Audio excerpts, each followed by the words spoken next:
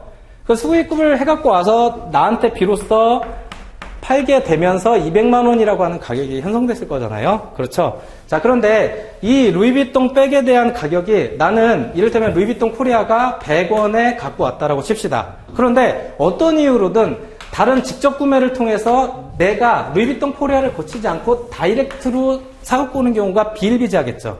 그렇죠? 자, 그런데 똑같은 물건인데 얘는 200원에 신고를 했다라는 겁니다. 그렇죠? 그러면 세관 입장에서는 자, 200원, 똑같은 물건이 하나는 200원, 하나는 100원인데, 세관 입장에서는 100원으로 신고한 얘한테, 야, 똑같은 물건이 다른 애는 200원인데, 너는 왜 100원이냐라고 소명을 요청할 수가 있다라는 겁니다. 이게 바로 동일 물품에 대한 현저한 단가 차이, 단가 변동이 있을 때는 거래 가격의 진실성과 정확성에 대한 합리적 의심을 통해서 소명을 요구할 수 있는 권리를 규정하고 있는 관세법 30조 5항의 규정입니다. 뭔지 아시겠죠? 동일 물품에 대한 단가 차이가 있을 때 단가 차이가 왜 나는지를 소명할 수 있도록 요구한다라는 거예요. 소명을 못하면 부인하고 200원이라고 하는 금액으로 끌어다 쓰는 거. 그게 바로 이 방법입니다. 뭔지 아시겠어요? 어려워요? 어렵진 않죠? 어렵진 않아요. 그냥 좀 어차피 세세한 그런 내용들은 2달이라고 하는 시간 동안 열심히 하시게 될 겁니다. 그래서 이 방법 3방법 동종동질이나 유사한 물품은 바로 이러한 경우, 그러니까 다른 동일한 내지는 유사한 물건의 가격을 끌어다 쓰는 걸 2방법 3방법이라고 이렇게 해요. 재밌는 게 뭐냐면 여러분들 디아지오라고 아십니까? 디아지오. 자, 디아지오가 뭐냐면, 자, 디아지오 혹시 아세요? 평가인데 디아지오를 몰라? 평가를 공부하신 분인데 선생님 아세요? 모르세요? 아세요? 모르세요? 네.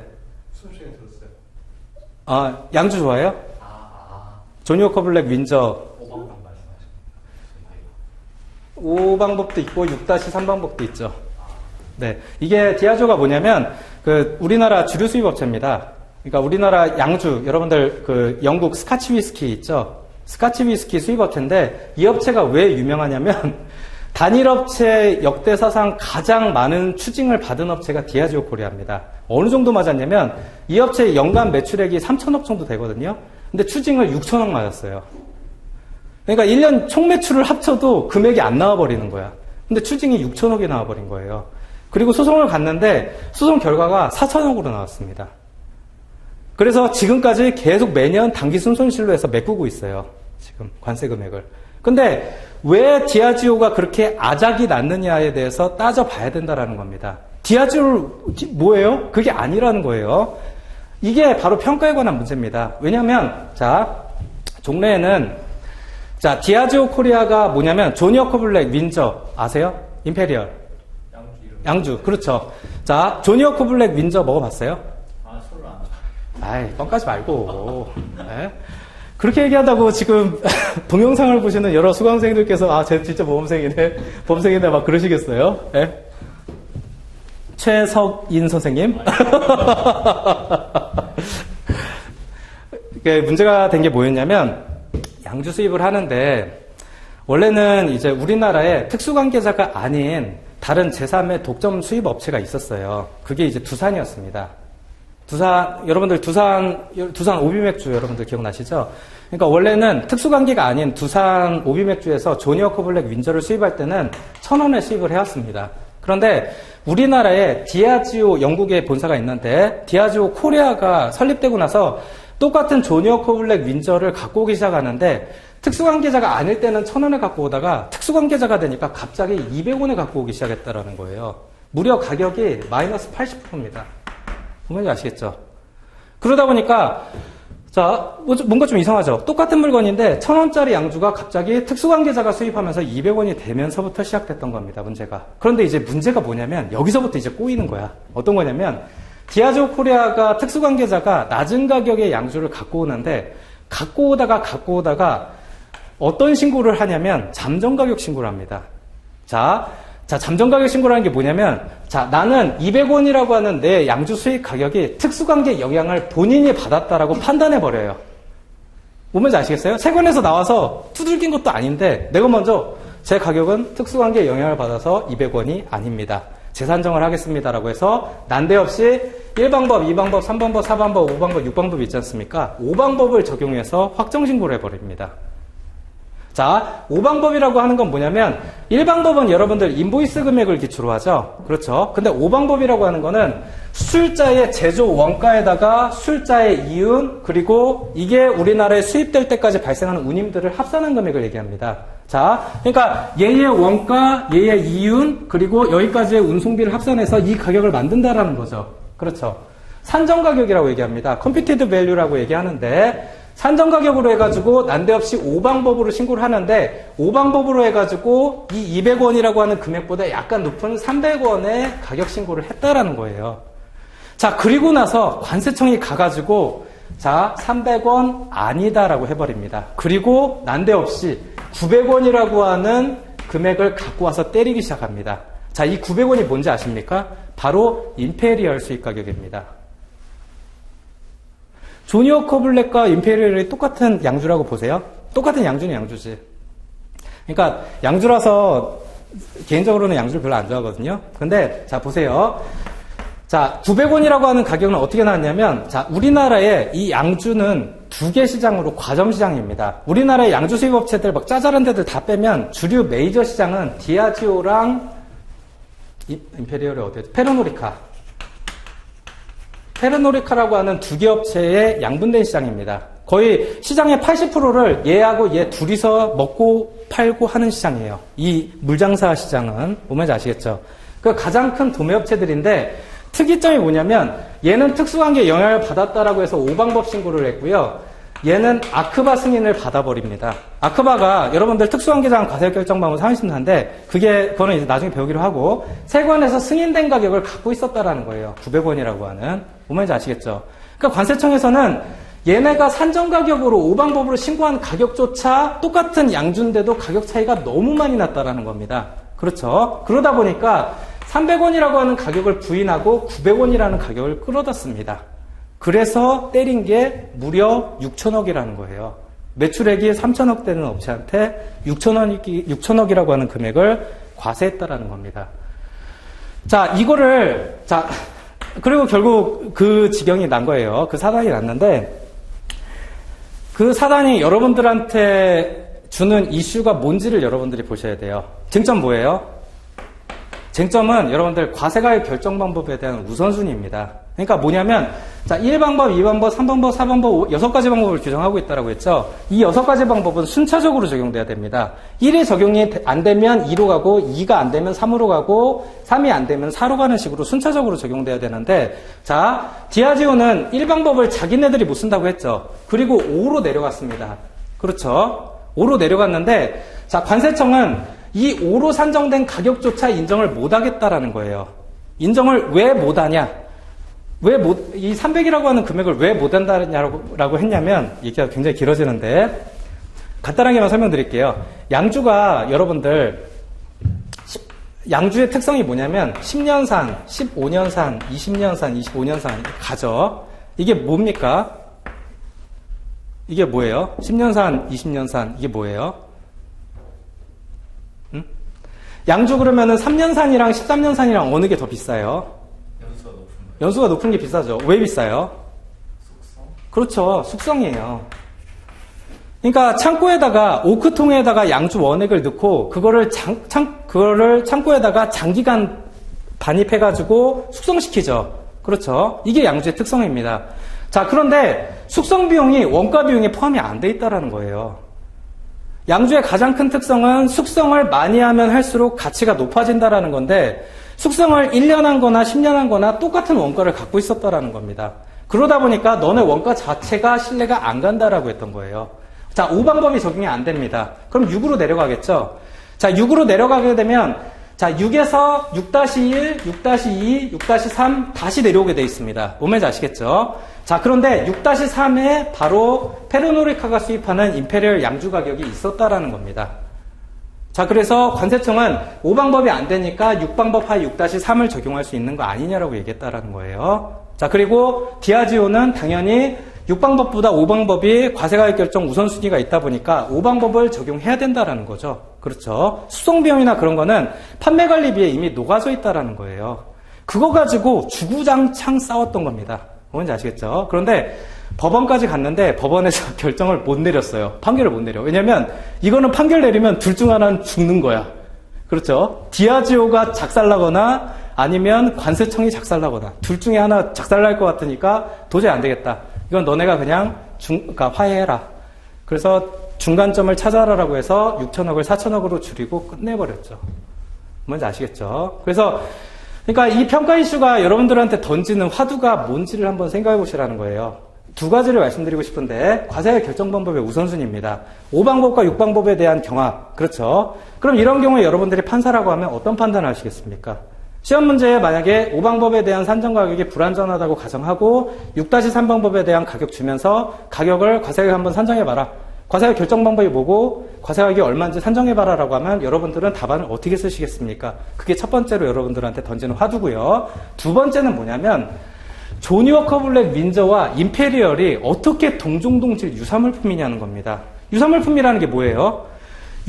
대체 사용 가능성이 있어야 된다는 겁니다. 그러니까 동종동질은 외항상 경미한 차이만 있을 뿐 완전히 동일해야 된다는 거예요. 그렇죠? 근데 동일 물건이어야 된다는 거예요. 유사물품이라고 하는 거는 자, 모든 면에서 동일하진 않지만 동일한 기능을 수행하고 대체 사용이 가능할 수 있을 정도여야 된다는 겁니다. 그렇죠? 품질이 기본적으로 동일해야 된다는 거고요. 상표도 동일해야 된다는 얘기입니다. 그런데 자, 디아지오와 페르노리카는 조니 워커 블랙과 임페리얼은 상표가 틀리죠. 그런데 유사물품으로 봐버렸다라는 거예요. 이게 이겨낼 수가 굉장히 많습니다. 여러분들 대체 사용 가능성은 인정할 수 있어요. 조니 워커 블랙은 비싸고 임페리얼은 상대적으로 조니 워커 블랙보다 조금 싸거든요.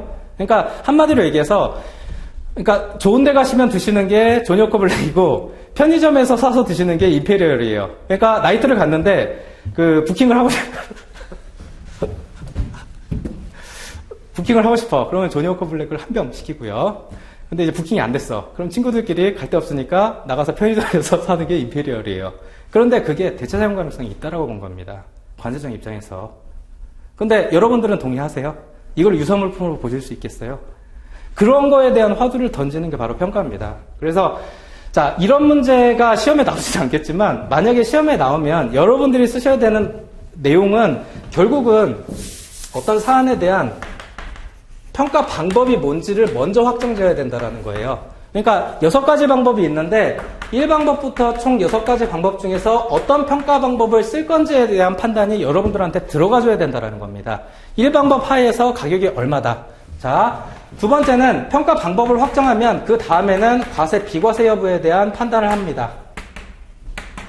뭔지 아시겠죠? 그래서 이러한 두 가지의 왁구가 결국은 평가에 대한 답안 체계라는 거죠. 평가 방법이 몇 방법이고 그로 인해서 과세, 비과세 여부에 대한 판단을 통해서 최종적인 과세 가격은 얼마이다. 이 세 가지 왁구가 가장 여러분들 답안의 기본 목차가 되는 겁니다. 뭔지 아시겠죠? 특히나 여러분들 평가는 사례형 문제로만 시험에 나옵니다. 단순 서술식이 종래에 많이 나와봤자 한 문제 아니면 두 문제였어요. 10점짜리로. 근데 이제 단순 서술식은 더 이상 안 나오기 때문에 여러분들이 사례형 문제를 풀 때는 기본적으로 꼭 생각하셔야 되는 가장 큰 세 가지 왁구는 평가 방법이 몇 방법이고 그리고 과세 비과세 여부가 어떻게 되고 최종적인 과세 가격이 얼마다. 그 세 가지에 대한 판단이 가장 큰 맥이 된다라는 겁니다. 뭔지 아시겠죠? 그러다 보니까 서브를 외우면 답이 안 써진다라는 거예요. 뭔지 아시겠죠? 디아지오도 마찬가지입니다. 자, 조니 워커 블랙과 임페리얼에 대한 유사물품에 대한 판단을 할 때 평가 방법이 5방법이면 의미가 없죠. 그렇죠? 6-3에서만 의미가 있습니다. 6-3에서 의미를 가지려면 5가 아니다라고 하는 전제를 미리 깔아줘야 됩니다. 그거에 대한 설명이 들어가줘야 된다는 거죠. 나는 이래서 5를 못 쓰고 6-3으로 가야 돼. 자, 6-3으로 가게 되면 비로소 유사물품에 대한 완화된 의미를 가지고 과세 비과세 여부를 판단할 수 있습니다. 자, 그러면 임페리얼인 900원의 수익 가격을 그대로 쓰는 게 타당한지에 대해서 설명을 해줘야겠죠. 그렇죠. 조정할 요소가 있는지, 유상물품은 거래 단계, 거래 수량, 운송고리, 운송 형태를 조정하게 되어 있는데 그러한 조정 요소가 있는지에 대해서 먼저 판단을 하셔야 되고 그로 인한 최종 가세 가격이 얼마인지까지 나와줘야 된다는 거죠. 그렇죠. 이런 식의 흐름이 있어야 된다는 거예요. 근데 지금 모의고사 5월인데도 그런 답안이 잘 안 나와요. 잘 안 나와요. 그런 답안이 잘 안 나오고 저희 수험생 그래서 이제는 제가 조금 입장을 바꿨는데 수험생들 답안을 이렇게 보면은 우리 수험생들의 가장 큰 문제는 뭐냐면 8장을 다 채워야 된다라는 강박이 너무 심해. 일단 분량 가지고 조질 생각, 분량 가지고 경쟁력을 가져야 된다라는 생각을 너무 지나치게 강하게 갖고 계세요. 그러다 보니까 문제 일단 주어지면 쟁점이 뭔지 잡는 건 잘 하시는데 서 잡고 두 번째는 세 번째는 기본 내용 여러분들이 정리하신 거 있죠. 자, 이를테면 생산지원비에 대한 문제다. 그러면은 그 생산지원비에 대해서 여러분들 나름대로 정리되어 있는 뭐 의, 그 다음에 요건, 그 다음에 효과, 뭐 그런 식의 그런 목차들 있잖아요. 그거 가지고 자 50점짜리는 4장을 써야 되는데 4장 중에 이미 2.5장을 여기까지 이렇게 기본 내용으로 채워버려. 그리고 내가 이 사안에 대한 판단을 1.5장 범위 안에서 씁니다. 뭔 말인지 아시겠죠? 이런 식의 타협점을 보려고 한다는 거예요. 그런데 아쉽게도 이 부분 기본적인 목차 쓰시는 건 기본적으로 좋습니다. 좋은데 배점을 고려하셔야 된다는 거예요. 이 문제를 내는 사람이 여기에다가 10점, 10점, 10점 이렇게 하지는 않을 거라는 겁니다. 배점 끽해야 기본 내용 합쳐봐야 많아야 10점이라는 겁니다. 나머지 배점은 다 여기가 있다라는 거죠. 그런데 이것만 주구장창 쓰고 여기에 대한 또 답이 틀렸어. 평가 방법 자체를 잘못 짰거나 가격을 잘못 구했어. 그러면은 점수가 안 나와요. 나올 수가 없잖아요. 그렇잖아요. 그러니까 왁구를 그렇게 잡으시는 건 상관없는데 어느 정도껏 하셔야 된다라는 거죠. 배점을 좀 고려해 가면서 그러니까 최소한 뭐 2장 이상 넘어가지 1장 이상 넘어가지 않게 한다든지 그런 식의 어떤 배점에 맞는 작성 어떤 그런 연습이 되어 있어야 되는데 대부분은 분량 가지고 일단 먹어주려고 하다 보니까 이 지경이 나는 거죠. 자, 그래서 오늘 2, 3방법 얘기했는데 한 5분만 하고 끝낼게요. 죄송합니다. 근데 2, 3방법은 하여튼 저렇게 그러니까 동일한 물건이나 유사한 물건을 갖고 와서 그 가격을 쓰는 걸 얘기하고요. 4방법이 재밌습니다. 4방법이라는 게 재밌는데 A라고 하는 아까 수입자였죠. 자, 2, 3도 적용을 못해요. 2, 3도 적용을 못하면 이제 4로 내려가겠죠. 4는 뭐냐면 자, 여기서부터 가격을 못 구합니다. 그렇죠. 자, 인보이스 금액도 못 쓰고 동종동질이나 유사물품 가격도 없어요. 자, 그러면 그때 적용하는 건 수입자가 국내에 팔 거지 않습니까? 물건을 갖고 와서 여기서 국내에서 팔겠죠. 이 판매하는 가격에서 수입 가격을 이렇게 산출하겠다라는 겁니다. 자, 한마디로 매출액에서 수입자의 이윤 및 일반 경비. 이게 이제 매출총액, 그로스 마진. 이윤 및 일반 경비 빼고 여기서 발생하는 각종 부대 경비들 있죠. 이거를 차감해서 이 가격을 구하는 게 바로 4방법입니다. 뭔지 아시겠죠? 수입자의 국내 판매 가격에서 역산해가지고 수익가를 산출하는 방식이 바로 4방법이라고 보시면 됩니다. 자, 5방법이라고 하는 건 근데 이 4방법이 실무적으로 여러분들이 가장 많이 다루시게 될 문제예요. 아직 중요도에 비해서 시험은 많이 나오지 않았습니다. 50점짜리가 이제 한 번 나왔는데요. 4방법에 의해서 금액을 제대로 계산하게 하는 문제가 11년인가 한 번 나왔는데 이때 놀라웠던 게 뭐냐면 답이 틀리면 점수 안 줬습니다. 이 해가 4방법에 대한 문제를 제대로 쓰고도 점수가 안 나왔던 애예요. 40점 넘으면 무조건 합격했던. 그러니까 자, 이 11년도 50점짜리 문제 나중에 이제 보실 기회가 있을 텐데 어떤 거냐면 1방법, 4방법에 의한 과세 가격을 구하는 문제였거든요. 근데 4방법에 의한 과세 가격 제대로 못 구하면 점수가 안 나왔어요. 그러니까 그 정도로 굉장히 좀 너무 타이트했다라고 말씀드리고 싶고요. 실무적으로 하여튼 4방법은 굉장히 중요하다. 지금 1방법하고 4방법이 시험에 제일 많이 나왔습니다. 2, 3방법은 시험 안 나왔어요. 시험 한 번도 안 나왔고.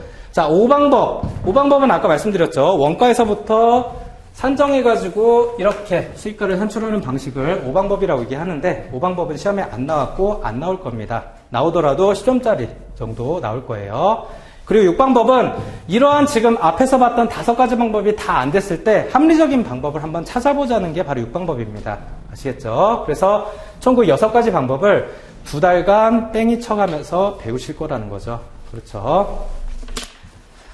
자, 그래서 지금 보시면 오랜만에 강의하니까 입에서 담내 난다. 자, 지금 여기 보시면 제가 하고 싶었던 얘기 막 오늘 자질구레하게 진짜 많이 얘기했는데, 자, 여기 보시면 다 나와 있어요. 그러니까 하고 싶은 얘기의 요약이 유인물에 되어 있습니다. 그래서 공부를 하시는, 이제 공부를 막 시작하시는 여러분들께 제가 원하고 바라는 바, 공부하는데 어려운 점이나 공부를 이런 방향을 갖고 해라라고 하는 부분이 아주 추상적으로 써 있어요. 그래서 보면은 어쩌라고라고 하는 생각이 드실 거예요. 그런데 참고를 한번 해보시기 바라고요. 그냥 현재 관세평가 시험이라는 거에 대한 강사의 생각이 이렇다라는 것 정도만 참고를 하시면 되겠고, 자, 그러면은 본격적인 진도는 이번 주 다음 시간부터 이제 진행을 할 건데, 자, 한 가지 여쭤볼게요. 저기 이번 주 금요일 날 저기 수업하셔도 돼요? 안 되시는 분 손 들어주세요. 금요일 날 되세요? 그러니까 지금 월금으로 공지되어 있는데 금1로 바꾸려고 하거든요. 혹시 일요일로 바꾸면 힘드세요? 일요일 날 시간은 유도리 있게 정할 수 있을 것 같은데 일요일 날 몇 시에 했으면 좋겠어요? 휴학로가 2시부터 5시까지. 그럼 그 전에 해야죠. 일요일 저녁? 요일은 다시 얘기하기로 하고요. 요일은 다시 얘기하고, 일단 금요일 날, 저기 이번 주는 그래서 지금, 그니까, 이번 주는 일단 월금으로 했으면 좋겠고요. 금요일 날 지금 5월 7일이거든요. 공휴일, 6일인가? 6일이에요? 6일인데, 저기, 안 되시는 분 계세요? 혹시 나는 금요일 날 수업하면 안 된다. 안 계시죠? 그러면 이번 주 일요일 날, 제가 둘째가 100일이라서 도저히 수업을 하지 못할 것 같고, 그래서 월금으로 이번 주는 하겠습니다. 근데 이제 금요일 날 시간을 몇 시로 할 거냐인데, 오전에 저는 했으면 좋겠거든요. 될 수 있으면. 집사람한테 이제 출근한다고 뻥 쳐놨기 때문에. 그래서 10시에 혹시 하시면 안 될까요? 어려우신 분 계세요? 안 나올 거야? 괜찮으세요? 그래서 이번 주는 금요일 날 10시에 일단 하고, 추후에 이제 금일로 할지는 이번 주 금요일 날 다시 보고 말씀드리겠습니다. 네. 온라인은 여기서 끝내고요. 네, 고생하셨습니다.